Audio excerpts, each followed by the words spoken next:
Wherever Ludwine is now, she must be seething. Of course, we'd be happy to kill her again, if needed. She's done for. But we're not. Whatever's next, we'll face it. Together. Gods, you're all gonna make me sick. But carry on. Unraveled at last. We no longer feel her wire against our flesh. We are free always. We are free forever. Silence falls over Paradis, as though the city is holding its breath. Then you hear it, the ringing of a distant bell, the waving of banners, and cheers of victory. After a short and bloody conflict, the dust has finally begun to settle. You feel Sapadal close to your thoughts, stirring with interest. The god of the living lands is observing this moment, unfettered by confusion or fear. For the first time in centuries, they understand. The Paradis militia rallies to you, the outsider who defended them in their hour of need. Whatever happens next, you have won their confidence. You take a moment to reflect on the calm. Not so long ago, you arrived at these shores on a simple errand, which turned out to be anything but simple. The Dream Scourge is over, and the island has been cleansed of plague.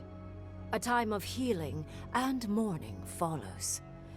People look to you for answers about the source of the affliction. You tell them the truth, how the plague came from a power beyond mortal understanding, and how it is finally at peace. With your guidance, the Living Lands becomes a vassal of the Adiran Empire. In exchange for their taxes and soldiers, the free settlements are protected from future attacks. The fight for survival is over. You showed the rebels of Paradis mercy, but they can never trust the Empire. Instead, they keep to the wilderness, always 2 steps ahead of Adir, only attacking when provoked. That is as close as they come to peace. The Oracle Sargamus emerges from the Temple of Aethys, unburdened by any purpose but for the one you gave him. He sets out across the living lands in search of the sick, lost and grieving, and he gives them the comfort of fellowship where he can. When his energy flags, he recalls the compassion you extended him, and he returns to his work with renewed devotion. His new labors cannot fill the hole left by his god's passing from the world, but they give him succor during the long hours of the night. He dies alone in the Deerwood, beloved of no one, but remembered by all he knew. He does not forget you. The refugees of Emerald Stair resettle in Thirdborn, bringing their skills and research to aid the local community. What starts as an uneasy partnership blossoms into a bond of trust. Through shared adversity, they find common ground. In time, the people of Emerald Stair return to their city of Fior Messiverno. Animancy still has a place in the Living Lands, but the Empire's disapproval gets in the way of progress. Their work is slow, but unstoppable. Though Adir has promised that the Living Lands will retain their autonomy, not everyone in Shatterscarp trusts the Empire. But many Adiran ships sail into the Grefram's ports, bearing fine linens and aged wines. These ease the painful memory of the day Reamgrim culled their people. After the Living Lands is declared a vassal of Adir, Solace Keep reluctantly opens the doors of its fortress, though not before numerous missives are sent to Mihala demanding the Grefram be honored. Her reluctance costs the dwarves. The Pargrunen are never favored in trade negotiations, and are the last to be supplied by Adiran caravans. But the Wardens have rounder bellies than anyone can remember. For the first time in many years, Kai feels an agreeable restlessness. Not to flee, not to drift, but to venture. He visits the distant shores Tama told him about, and savors the modern marvels, ancient wonders, and breathtaking expanses he beholds. His heart swells, not with grief, but with awe. There is so much to discover, and he will spend his years chasing all of the joy and beauty the world has to offer him. With many of his anxieties and lifelong fears addressed, Marius now feels very differently than he did when he first met the envoy. Still far more comfortable in the wilds than among people, he nonetheless finds that his worries about the unknown were merely self-protection against the traumas of his childhood.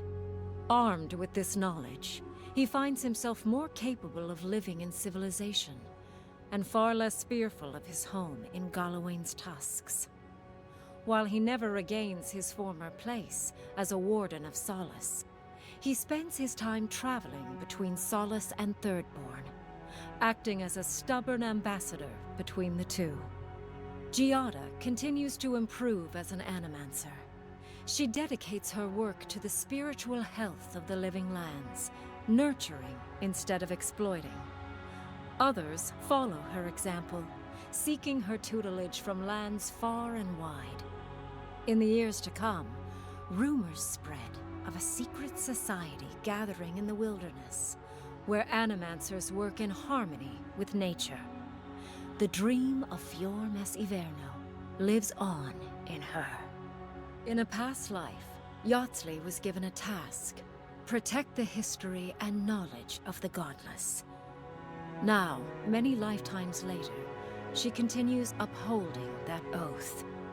She moves into the library in the garden, spending her days poring over the clay tablets there. But not even the letters from, and rare visit to, her lover help ease the loneliness that fills her days. Freed from torment for the first time in centuries, Sopadal turns their prodigious curiosity to the people that shaped them. They observe the ways their people live, and they think deeply about what they see. Though they flinch away from moments of violence, and they grieve souls returned to them too soon, the rage that once shook cities to rubble no longer rules them. Instead, they come to you with questions. They want to understand. After a time, they begin, tentatively, to garden. Where they can, they improve the lives of Kith, and the suffering that troubled them is reduced, if never fully eradicated. Their grief compels them to love, and they love unreservedly, with the power of a god. Sopadal pours a fragment of their power into the statue they claimed from the temple of Aethys. Newly embodied, they roam the living lands and learn to experience the world as Kith do. Their first attempts at locomotion are clumsy, and a stand of innocent trees is violently returned to the wheel. But as their confidence grows, so does their grace. Soon, they are bounding across the plains of eastern Dawnshore, leaping the river gorge in Emerald Stair, scaling the shark's teeth of Shatterscarp, and fearlessly wading into the Tusk's acid sea. When they break, they come to you to put them back together. And in time, they learn to fix themselves. They wander far afield. You see less of them, but they are never far from your thoughts.